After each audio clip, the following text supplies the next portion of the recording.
जागा काढा मोक्याची, अशी जागा काढा ज्या किल्ल्यावरती बक्कळ सोनं असेल. महाराज एक जागा आहे, कुठली? महाराज 60,000 मराठी आम्हाला पुढनं पळवत घेऊन गेले आणि 40,000 मराठी मागणं आले. किल्ल्यावरचं सगळं सोनं लुटून गेले. जगाच्या पाठीवरती पहिली लढाई अशी झाली ज्या लढाईत रक्त सांडलं गेलं नाही तरी ती महाराजांनी जिंकून दाखवली. याला शिवरायांचा गनिमी कावा म्हणतात. तो देव सुद्धा सांगेल अफजल अफजल अफजल. एवढा गर्व होता त्याला. 2 महिन्यात ठोकला शिवाजी महाराजांनी, फक्त 2 मिनिटात.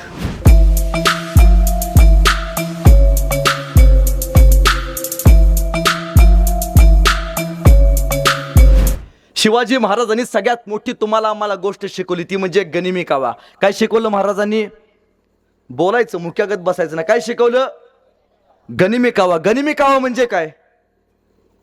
आम्ही वाचत नाही. पोरांनो, सैराट पिक्चर बघितला का? बघितला? खरं सांगायचं, बघितला? बघितला. आर्ची कुठल्या गाडीवरून बसून येते? बघितला का नाही? बघितला. आर्ची कुठल्या गाडीवरून बसून येते? बुलेट. झिंग झिंग झिंगा. जोरात बोलायचं. झुकेगा नाही. 9 गुरुवारचा प्रसाद आहे.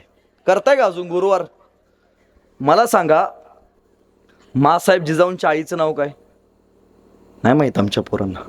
संभाजी महाराजांनी उभ्या आयुष्यात किती लढाया केल्या? नाही माहित. गहू पेरून कधी ज्वारी उगवलेलं बघितले? मका पेरून कधी झुंजळ उगवलेलं बघितलं? जे पेरले ते आज उगवणार आहे. मध्यंतरी ताई पुष्पा नावाचा पिक्चर आला. चांगलं चालणारं गडी सगळं आमचं लंगडं चालायला लागलं. झुकेगा नाही साला म्हणे. एखाद्या पोरला विचारलं तुझा आदर्श कोण आहे तर ते पोरग लगेच म्हणतोय तो पुष्पा. झुकेगा नाही साला म्हणणारा तो पुष्पा माझा आदर्श आहे. लेकरांनो, तो पुष्पा तुमचा आदर्श जरूर असू द्या, पण या भावाचं एक वाक्य नेहमी लक्षात ठेवा. चित्रपटामध्ये उभारून झुकेगा नाही साला म्हणणं फार सोपं आहे. चित्रपटामध्ये उभारून झुकेगा नाही साला म्हणणं फार सोपं आहे. पण वयाच्या 32व्या वर्षी औरंगजेबाच्या दरबारात साखर दंडात बांधलेले असताना सुद्धा औरंगजेबाच्या डोळ्यात डोळे घालून झुकेगा नाही साला म्हणणारा संभाजी राजा होणं फार अवघड आहे. आपल्या लेकराला पहिल्यांदा धर्मवीर संभाजी राजा शिकवा. महाराजांनी काय शिकवलं? गनिमी कावा शिकवला. गनिमी कावा म्हणजे काय? महाराजांचा राज्याभिषेक झाला. कान देऊ नाही का? आणि महाराजांनी बोलवलं, हंबीर खंबीर स्वराज्याचे हंबीर. मामा आले. महाराज बोलावणं धाडलं आणि महाराज सांगते झाले, मामा खर्च फार झालाय, जागा काढा मोक्याची, अशी जागा काढा ज्या किल्ल्यावरती बक्कळ सोनं असेल. महाराज एक जागा आहे, कुठली? महाराज पुण्याला कधीतरी गेलात तर पुण्यातनं श्रीगोंदा आणि श्रीगोंदापाशी बहादूरगड नावाचा बहादूर खानाचा गड आहे. सोनं किती आहे मामा? महाराज 1 कोटी नगद आणि 40 सोन्याची हंडेत. असं सैन्य किती आहे? महाराज 2 लाखाची फौज बहादूर खानानं बहादूरगडावरती ठेवले. महाराज थबकले आणि महाराज म्हणाले, मामा आपलं सगळं सैनिक शेती करायला गेले. रायगडावरती फक्त 60,000 रिझर्व्ह फोर्स आहे. थोडा आवाज वाढवायचा. आपलं सगळं सैनिक शेती करायला गेले. रायगडावरती 60,000 रिझर्व्ह फोर्स आहे. आपलं सगळं सैनिक शेती करून माघारी येणारा 4 महिन्यानं. मामा किल्ल्यावरती आता 60,000 फौज आहे. माझ्याकडे 60,000, तुमच्याकडे किती आहे? महाराज माझ्याकडे 40,000ची फौज आहे. असं तुमचे 40,000 माझे 60,000 दोन्ही एकत्र केले किती झाले? किती झाले? 1 लाख. बहादूर खानाचं सैनिक किती आहे? 2 लाख. जगातला पहिला गनिमी कावा चालू झाला. महाराजांनी सांगितले, मामा लढाई करायची, पण त्या लढाईत एकाही मावळ्याचं रक्त सांडले गेलं नाही पाहिजे. मामा म्हणाले कसं? आणि महाराजांनी सांगितलं, मामा मी सांगतोय तसं करा, मी सांगतोय तसं. मामा हा बहादूर खानाचा गड बहादूरगड हे पुणे. बहादूरगडाचा समोरचा दरवाजा पुण्याकडे येतो. या पुण्यामध्ये 60,000 मराठे उभा करा आणि बहादूरगडाचा मागचा दरवाजा कुरकुंब गावामध्ये येतो. या कुरकुंब गावामध्ये 40,000 मराठे घेऊन तुम्ही स्वतः उभे राहा. ठरलं. हा बहादूर खानाचा बहादूरगड. बहादूरगडाचा समोरचा दरवाजा पुण्याकडे 60,000 मराठे उभा राहिले आणि बहादूरगडाचा मागचा दरवाजा कुरकुंब गावामध्ये 40,000 फौज घेऊन स्वतः हंबीर मामा उभा राहिले. सायंकाळी 8 वाजले. सगळे शांत. सकाळी 8:30 वाजले. 60,000 मराठे पुण्याकडे घोड्यावरती बसले. पद बहादूरगडाच्या जवळ आले. त्याचा बहादूर खानाचा सरदार पद गेला. हुजूर हुजूर मराठी आ गए क्या? दिवसा ही बिनी दिवसा कधी येत नाहीत, रात्रीच येऊन कार्यक्रम करून जातात. दिवसा आलेत, किल्ल्यावरती 2 लाखाची फौज आहे, हे कमीत कमी 3 लाख असतील. या बहादूर खानानं काय केलं, किल्ल्यावरचे वॉचमॅन गटमॅन सगळे गोळा केले, त्याचं 2 लाखाचं सैनिक तयार झालं.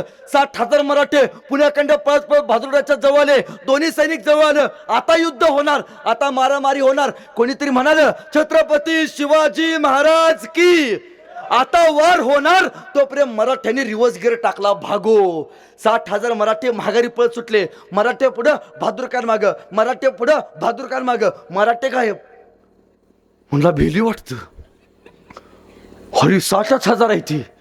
मला वाटलं 2 लाख 3 लाख असतील. हा बहादूर खान पुण्याखंड परत जितम करत बहादुरगडाच्या जवळ आला. जसा बहादूर खान जितम करत पुण्याखंड बहादुरगडाच्या जवळ आला, तसे 60,000 मराठे परत मागणं पळत आले. मराठ्यांनी तलवार बाहेर काढला. आता युद्ध होणार. कोणीतरी म्हणालं छत्रपती संभाजी महाराज की, आता वार होणार. तोपर्यंत मराठ्याने परत रिव्हर्स गिअर टाकला, भागो. मराठे पुढं, बहादूर खान मागं, मराठे पुढं, बहादूर खान मागं. म्हणला काय लपाछपीचा डाव चालू म्हणला. हे तोवर येतात, माघारी पळून जातात. मराठे गायब, आता यायचे नाहीत. तो बहादूर खान पुण्याखंड परत जितम करत बहादुरगडाच्या जवळ आला. जसा बहादूर खान पुण्याखंड जितम करत बहादुरगडाच्या जवळ आला, तसे 60,000 मराठे परत पुण्याखंड पळत आले, बहादुरगडाच्या जवळ आले. आता युद्ध होणार, आता 100% मारामारी होणार. 2दा फसवले. कोणीतरी म्हणालं नमो पार्वती पते हर हर महादेव. एकच गर्जना झाली, वार होणार. तलवाऱ्या काढल्या. तोपर्यंत मराठ्यांनी परत रिव्हर्स गिअर टाकला, भागो. हे 60,000 मराठे परत पुण्याखंड पळत सुटले. मराठे पुढं, बहादूर खान मागं, मराठे पुढं, बहादूर खान मागं. तसा बहादूर खानाचा एक सरदार म्हणाला, हुजूर लय ताणलेत, आता यायच नाही, तू चुप बेट म्हणला. हे बेनी जातील ती तोवर ताणायची म्हणला. या 60,000 मराठ्यांनी या बहादूर खानाला पळवत पुण्यात आणले. तसे काही मराठे पुण्यात पोचल्यावरती कात्रेच्या घाटात काही मराठे स्वारगेटकडे आणि काही मराठे मावळकडे गेले. या बहादूर खानाला मराठे दिसायचे बंद झाले. अरे त्याला काय माहितीये, वारा वादळ आणि मराठे आजपर्यंत या जगात कुणाच्या बापाला सापडले. इथं महाराजांचा गनिमी कावा चालू झाला. जसा बहादूर खान मराठ्यांच्या पाठीमागं पळत पुण्यात गेला, जसा अंतर पुण्यापर्यंत पार केलं, तसा बहादुरगडाचा मागचा दरवाजा कुरकुंबा गावामध्ये 40,000 फौज घेऊन स्वतः हंबीर मामा उभा होते. हंबीर मामांना काय आलं, हे गेला त्यांच्या पाठीमागं. हंबीर मामा लगोलगच किल्ल्यावरती आले. किल्ल्यावरती कोण, वॉचमॅन गटमॅन थापड्या देऊन सुजवले. सगळं सोनं घेतलं. खरं तर हंबीर मामांना जाताना सगळं सोनं न्यायचं होतं, घोडी कमी पडली म्हणून जाताना हंबीर मामांनी किल्ला पेटवून दिला. हंबीर मामा गायब झाले आणि हा बहादूर खान आला पुण्याखंड जितम करत. हा बहादूर खान जितम करत जसा बहादुरगडाच्या जवळ आला, ह्या बेनाला फक्त धुर दिसायला लागला. त्याचा एक सरदार आला, चांगला सुजवला होता त्याला. बहादूर खानाने विचारलं, क्या हो गया हुजूर, बहुत मारते म्हणला. अरे कौन हो, कमभक्त मराठे हुजूर. इधर म्हणला, पास म्हणला. कौन आ गए थे हुजूर, वो मराठी आ गए थे. क्या, तो हम किसके पीछे गए थे. मराठों के हुजूर. आया कौन था, मराठे हुजूर. असं फसवलोय म्हणले. 60,000 मराठे आम्हाला पुढनं पळवत घेऊन गेले आणि 40,000 मराठे मागणं आले. किल्ल्यावरचं सगळं सोनं लुटून गेले. जगाच्या पाठीवरती पहिली लढाई अशी झाली ज्या लढाईत रक्त सांडलं गेलं नाही, तरी ती महाराजांनी जिंकून दाखवली. याला शिवरायांचा गनिमी कावा म्हणतात. पण दूरदृष्टिकोन बघा, महाराजांचा दूरदृष्टिकोन. महाराजांना माहितीये तो बहादूर खान आज ना उद्या 2 लाखाची फौज घेऊन थेट रायगडावरती आक्रमण करेल.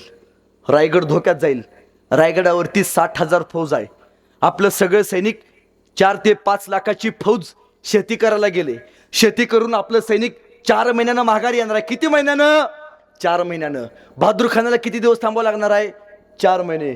महाराजांनी दुसरा डाव टाकला. आपले वकील काजी हैदर यांना बहादूर खानाच्या भेटीला पाठवला. काजी हैदर महाराजांच्या सांगण्यावरनं बहादूर खानाच्या भेटीला बहादुरगडावरती गेला. खरं तर ताईंनो, हा प्रसंग व्हायच्या अगोदर 2 महिने शिवाजी महाराजांनी अफजल खानाचा कोतळा काढला होता. काजी हैदर गेले, बहादूर खानाला भेटले. हुजूर, हा बोलो, हुजूर हमारे शिवाजी राजे आपको गले मिलना चाहते. नको म्हणला, लांब बरं आहे. हुजूर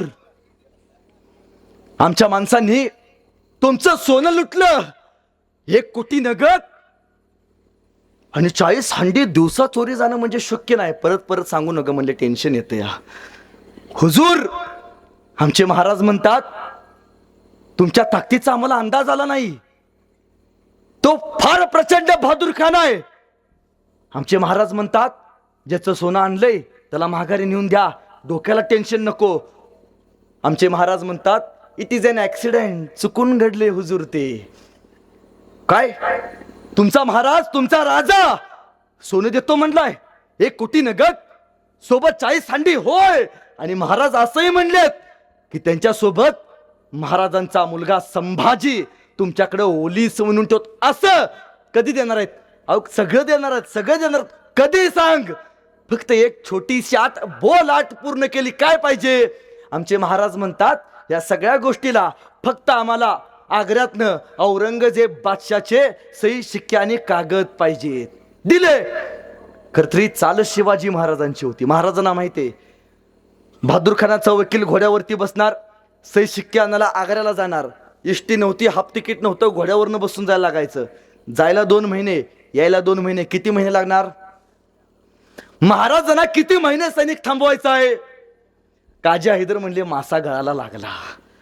काजी हैदर लगोलगच किल्ल्यावरती आले. महाराज तयार झालाय म्हणले. बहादूरखानाचा वकील घोड्यावरती बसला. जायला 2 महिने, आग्र्याला गेला. औरंगजेब बादशाहचे सही आणि शिक्के घेतले. औरंगजेब बादशाहला सांगता झाला हुजूर तो शिवाजी काफर डर गया, हमारे बहादुर खान साहब को देख के. सही दिले, शिक्के दिले आणि शेवटचं वाक्य टाकलं औरंगजेबानं. खरं तर ह्याच्या अगोदर औरंगजेबाच्या भेटीला शिवाजी महाराज गेले होते, पेटाऱ्यातनं माघारी आले. शेवटचं वाक्य टाकलं औरंगजेबानं. औरंगजेब म्हणतोय त्या बहादूर खानाला सांग त्या माणसाचं नाव शिवाजी आहे म्हणून. पत्र न्यायला 2 महिने, यायला 2 महिने. या 4 महिन्यात रायगडावरती महाराजांनी 5 लाखाची रिझर्व तलवार घेऊन फौज उभा केली. बहादूर खानाचा वकील बहादुरगडावरती आला. हुजूर आ गया, थांबू नकोस, पहिल्या किल्ल्यावरती जातात. शिवाजीला भेट. सोने देतो म्हणलाय नव्हे, पैसे देतो म्हणलाय, संभाजी देतो म्हणलाय, घेऊन ये. बहादूर खानाचा वकील लगोलगच शिवाजी महाराजांच्या रायगडावरती आला. महाराज म्हणले या या या. महाराज थांबायला वेळ नाही. तुम्ही सोनं देतो म्हणला होता, पैसे देतो म्हणला होता, सोबत संभाजी. महाराज म्हणले कधी? अहो तुमचे वकील आले होते. कोण? काजी हैदर. कोण काजी? आमच्यात कोण काजी वगैरे कोण नाही. बहादूर खानाच्या वकिलाला घामच फुटला. अहो तुम्ही म्हणाला होतात तुमचा संभाजी आमच्याकडे ओलीस म्हणून ठेवतो, खबरदार. तुझ्या त्या बहादूर खानानं तलवारीचा असा कुठला पराक्रम केलाय, आमचा मुलगा तुमच्याकडे ओलीस म्हणून ठेवू. जाऊन सांग बहादूर खानाला रायगडावरती 5 लाखाची फौज समशेर घेऊन उभी आहे, कधी सुद्धा ये तयार आहे म्हणून. मान खाली घालून गेला हो त्यांचा वकील. हा बहादूर खान वाटच बघत बसला होता कधी पैसे येतात. पैशाला लय भुकेले. गेल्यावरती वकिलाला विचार, अरे काय झालं, क्या हो गया? हुजूर परत फसवलं म्हणले आपल्याला. या प्रसंगावरती बहादूर खानानं औरंगजेब बादशाला आग्र्याला एक पत्र पाठवले आणि त्या पत्रात हा बहादूर खान म्हणतोय औरंगजेब बादशाह तो शिवाजी सारखा फसवतो आम्हाला. सोनं देतो म्हणतो, मुलगा देतो म्हणतो, बोलवतो, 5 लाखाची फौज तयार केली. या पत्राला प्रत्युत्तर देताना औरंगजेब म्हणतोय अरे तो शिवाजी कणभर, तुम्ही मनभर. तो कणभर शिवाजी मनभर तुम्हाला सैनिकांना ऐकत नाही. मी सांगितलं होतं त्याचं नाव शिवाजी आहे, काही करू शकतो, कुठेही जाऊ शकतो, कुठून येऊ शकतो. अरे तो तुम्हाला फसवतो तरी कसे आणि तुम्ही फसता तरी कसे? या पत्राला प्रत्युत्तर देताना बहादूर खान औरंगजेबाला म्हणतोय कान देऊ नका. काय म्हणतोय? बहादूर खान म्हणतोय हुजूर तुम्ही म्हणालात तो फसवतो तरी कसे आणि तुम्ही फसता तरी कसे? हुजूर तो शिवाजी तुमच्या भेटीला आग्र्याला सुद्धा आला होता. तुम्हाला जसं पेटाऱ्यातनं फसवलं तसंच आम्हाला फसवलं. परत जिगर नाही, शिवाजी महाराजांच्या नादाला लागायचे नव्हे नव्हे, कोणाच्या हयातीत हुकूम नव्हती, महाराजांच्या समोर उभारायचे. हे शिवाजी महाराजांनी स्वराज्य उभा केलं. अरे अनेक राजांनी गिरिदुर्ग बांधले, अनेक राजांनी जलदुर्ग बांधले, अनेक राजांनी भूदुर्ग बांधले, पण माझ्या राजानं तानाजी यसाजी बाजी सारखे जिवंत नरदुर्ग या मातीमध्ये उभा केले. या मातीसाठी, या मातृभूमीसाठी. या महाराजांनी उभ्या आयुष्यात आपल्याला दोन गोष्टी शिकवल्या. दोन गोष्टी कान देऊ नये का. जगातला पहिला राजा आहे, पहिला, ज्याने एकमेव गोष्ट शिकवली. काय माहितीये? संयम. काय शिकवला महाराजांनी? संयम. आपलं कसं असतं, ज्यावेळी अफजल खान 40,000ची फौज घेऊन आला, आई तुझं भवानीचं मंदिर उद्ध्वस्त केलं, माई माऊलींची आबरू लुटू लागला, त्यावेळी शिवाजी महाराजांचा हात तलवारीला गेला नसेल का? 1000 वेळा गेला असेल, लाख वेळा गेला असेल, जाऊन मारावं वाटलं असेल, पण नाही. महाराजांनी काय बाळगला? संयम. का महाराज म्हणले ये वाळव्याच्या चौकात तुला धावतो? नाही. महाराजांनी काय बाळगला? संयम. कुठलंही युद्ध ते पहिल्यांदा मनात खेळायचं असतं. मनभूमि में युद्ध हो उससे पहले, रणभूमि में युद्ध हो उससे पहले मनभूमि में खेला जाता है. कुठलं युद्ध रणभूमीत खेळायच्या अगोदर ते पहिल्यांदा मनात खेळलं पाहिजे, तर ते रणात यशस्वी होतं. महाराजांना माहिती आहे. शिवाजी महाराजांची राजमुद्रा आहे. काय मुद्रा आहे? प्रतिपचंद्र लेखे व वर्धिष्ण विश्ववंदिता शाहस्न शिव सैषा मुद्रा भद्राय राजते. ही शिवाजी महाराजांची राजमुद्रा आहे. अफजल खानाची सुद्धा राजमुद्रा आहे. तुम्हाला माहिती आहे, अफजल खानानं स्वतःची राजमुद्रा लिहून ठेवली. त्या राजमुद्रेत स्वतः अफजल खान म्हणतोय, काय म्हणतोय? उच्चातल्या उच्च स्वर्गातला, त्या उच्चातल्या उच्च स्वर्गातला देव जरी खाली आला आणि त्याला जरी विचारलं या उच्चातल्या उच्च स्वर्गातला सगळ्यात मोठा योद्धा कोण, तो देव सुद्धा सांगेल अफजल अफजल अफजल. एवढा गर्व होता त्याला. 2 महिन्यात ठोकला शिवाजी महाराजांनी, फक्त 2 मिनिटात. पण या 2 मिनिटासाठी महाराजांनी काय बाळगला? पराकोटीचा संयम. आयुष्यात संयम बाळगता आला पाहिजे. महाराजांनी आणखीन एक गोष्ट शिकवली. एकमेव राजा आहे, जगातला एकमेव, ज्यानं परस्त्रीला आई मानायला शिकवलं. परस्त्रीला आई मानायला शिकवलं. रांजाच्या पाटलानं स्वराज्यामध्ये एका स्त्रीची आबरू लुटली, स्त्रीसोबत बदम्मल केला, मग त्या लेकीनं जाऊन विहिरीत उडी टाकली. खबर महाराजांना कळाली, रांजाच्या पाटलानं एका लेकीची आबरू लुटले. महाराज म्हणाले माझी लेक आणि त्याची लेक एकच. त्या लेकीवरती हात टाकला याचा अर्थ माझ्या लेकीवरती हात टाकला. महाराज म्हणाले या रांजाच्या पाटलाचा डावा पाय उजवा हात कलम करा, चौकात चौरंग करून बसवा, येणारा जाणारा त्याला बघेल, त्याच्या लक्षात येईल महाराष्ट्राच्या मातीत परस्त्रीच्या पदरालाही हात लावणाऱ्याचा असा रांजाचा पाटील केला जाईल. ताईनो, मी तुमच्या भावासारखा आहे. या भावाचं एक वाक्य घेऊन जावा. ताईनो, जर तुम्हाला कोणी योग्य मार्ग विचारला, जर तुम्हाला कोणी योग्य मार्ग विचारला तर त्याला तुम्ही योग्य वाट दाखवा. जर तुम्हाला कोणी योग्य मार्ग विचारला तर त्याला तुम्ही योग्य वाट दाखवा. पण याला कदाचित जर तुमचा मार्ग कुणी अडवला तर त्याला महाराजांची जात दाखवा, त्याला महाराजांची जात दाखवा. अरे तलवारीपेक्षा तीक्ष्ण या नजरेची धार आहे, तलवारीपेक्षा तीक्ष्ण या नजरेची धार आहे. महाराष्ट्राची वाघीण तू, भवानीचा वार आहे. अरे भगव्याची रक्षणी तू, या फडफडणाऱ्या भगव्याची रक्षणी तू, स्वराज्याची तू मेख आहेस.